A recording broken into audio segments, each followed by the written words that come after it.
Grand Rising, everyone. I hope that everybody's doing well this rising. Coming to you for the August 1st. So happy 1st, you guys. We're in August, my birthday month. Yes, okay. All right, okay. So let's come through with this daily devotional. I'm sorry for yesterday. There was a lot going on with school, getting back into the swing of things, getting everything set up and did with that. And then my grandbaby was going through some stuff too. So anyhow, we're back. All right, so we're going to talk about the two sisters today. As Jesus and his disciples were on their way, he came to the village where a woman named Martha opened her home to him. She had a sister named called Mary who sat at the Lord's feet listening to what he said. Jesus and his disciples often went to visit his friends Mary and Martha and their brother Lazarus in Bethany. When that happened, the whole house was all hustle and bustle, and the differences between the two sisters became clearly evident. Martha, the homekeeper body, was extremely busy preparing for all the extra guests, while her sister Mary calmly went and sat at the feet of Jesus and listened to him. She made no effort with this state of affairs. I'm sorry. She made no effort to help the busy Martha. Martha was understandably not happy with this state of affair. She complained to Jesus that she should order Mary to help her. But Jesus said, Martha, Martha, you are worried and upset about many things, but only one thing is needed. Mary has chosen what is better, and it will not be taken away from her. Luke 10, verse 41 through 42. While Martha was so concerned about unnecessary things, Martha had realized that what was truly important for her, fellowship with Jesus, was much more important than providing for the needs of the distinguished guests. What about you? Do the needs of people in your house come first, or are you like Mary, completely content at the feet of Jesus? Lord, sometimes I wish that I had more time to spend at your feet. Help me to be like Martha. Lord, sometimes I wish that I had more time to spend at your feet. Lord, help me to be like Mary and each time choose what is best for by making time to listen to your voice. Amen.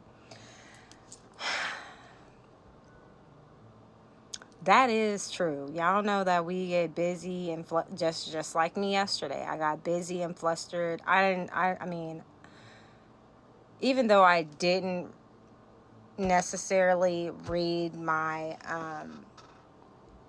my devotional yesterday, I still continue to pray throughout the day, just because like that's just something that I do. If I feel overwhelmed, if I feel like people trying to test me, that's definitely something that I'm going to do. I'm not going to get myself riled up or whatever over the case.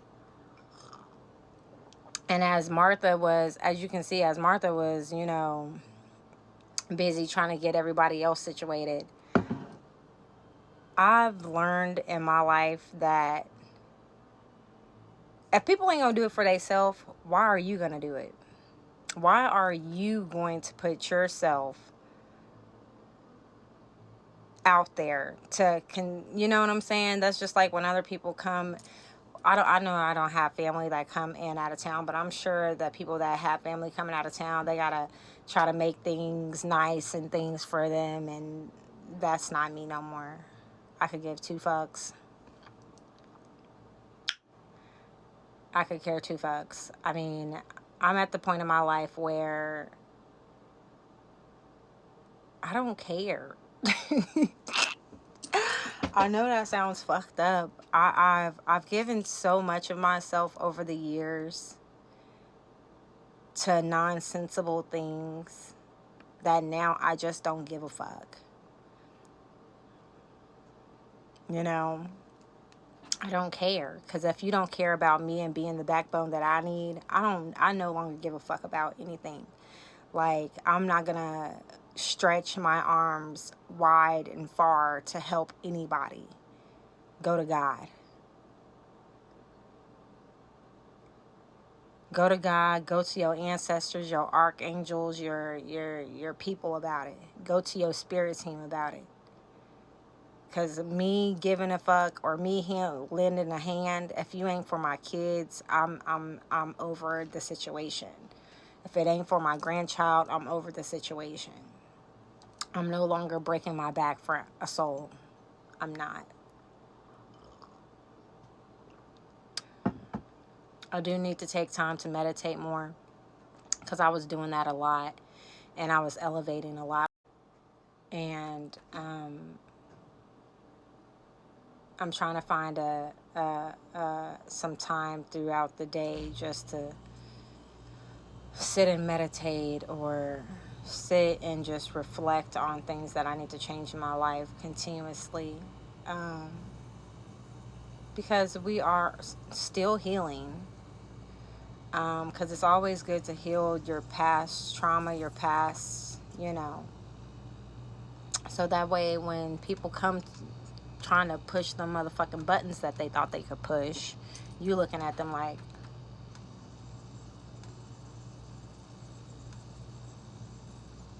are you done yet?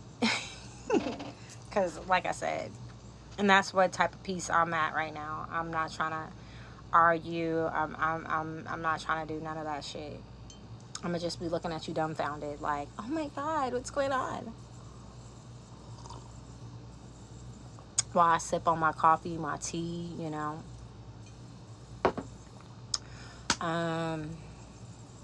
Yeah, so hopefully this helped. I hope I didn't do a lot of rambling and whatnot. I hope that everybody has a wonderful day. Peace, love, and love. Peace, love, and healing. And I hope that August brings you nothing but blessings, prosperity, and love, and peace, of course, because that's what we all need. We don't need to be stressed out, depressed, under those type of situations. And if you are, go to God about it. Leave that at His feet. And tell Him, hey, I need some help before I fucking set it off in this motherfucker. And talk to God like you would talk to anybody. Because I'm telling you now, I talk to God like I'm talking to y'all. I do. Because, God, you know who I am. You know what I'm saying? You know who I am. You know what type of person I am. There's nothing that I can hide from you, because you see all things. So you going to God acting like you holier than thou. That's just not it. Go to God like you would go to any other friend, and lay that at His table and say, here. And if you can't talk about it, write about it. Whatever it does to get it off your chest, or, to lay it at His feet. But like I said, I hope that everybody has a wonderful day. Peace, love, and love. Peace, love, and healing. Peace, love, and abundance. Ashe.